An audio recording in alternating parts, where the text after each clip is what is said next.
The stable boy quietly crouched down, and whoosh! He scooped up the cat and popped him into a sack. And ignoring the yowls and screeches and bumps and lumps, the stable boy carried the bumpy, lumpy, yowling sack back to the palace.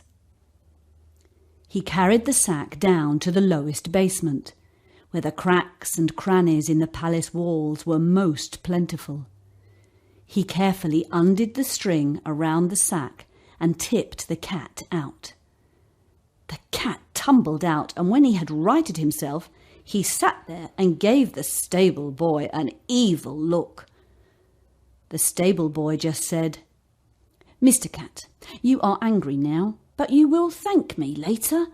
A feast awaits you behind those walls. An army of tasty mice are there for the asking." Hearing these words, the cat settled himself down next to the largest hole.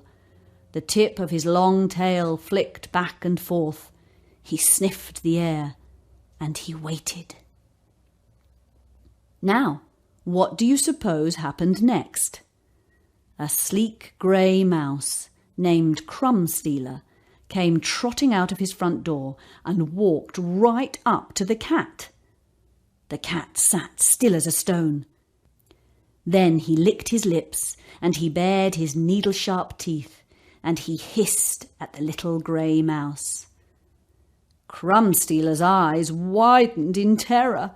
His grey fur turned white, and he scribbled and scrabbled on his little pointy claws. He spun on the spot and snap! He was back in his hole just as the jaws of the cat snapped shut on empty air. When the mice heard of Crumb Stealer's narrow escape, they all shivered and shook and wept and wailed and ran here and ran there, wondering what to do.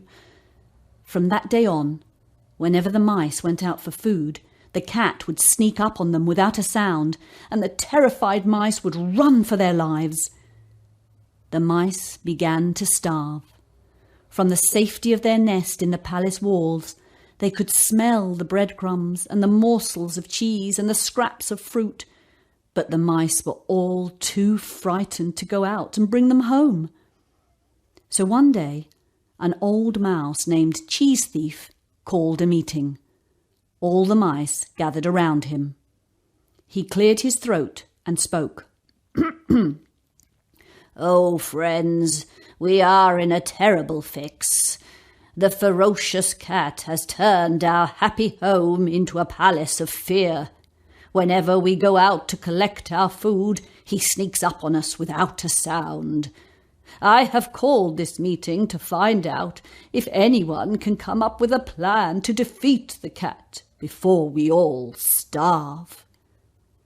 All the other mice spoke at once, offering one solution after another. "We must pay a hero to drive the cat away," cried Bread Taker.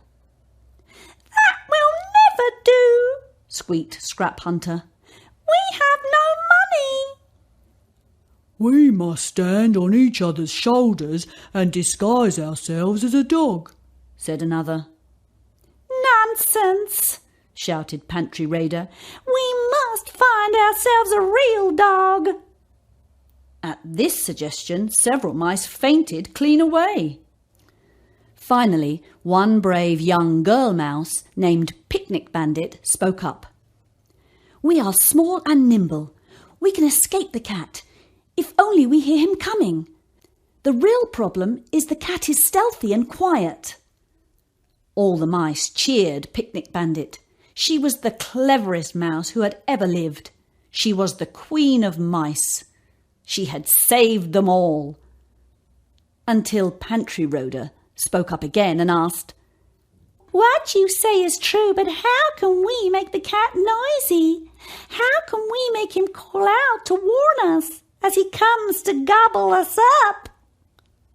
All the other mice held their breath while Picnic Bandit thought and thought.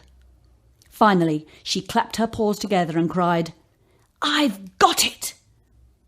There is a scrap heap in the corner of our nest, and in that scrap heap lie trinkets and beads and shiny things. Among those shiny things is a little silver bell on a long purple ribbon.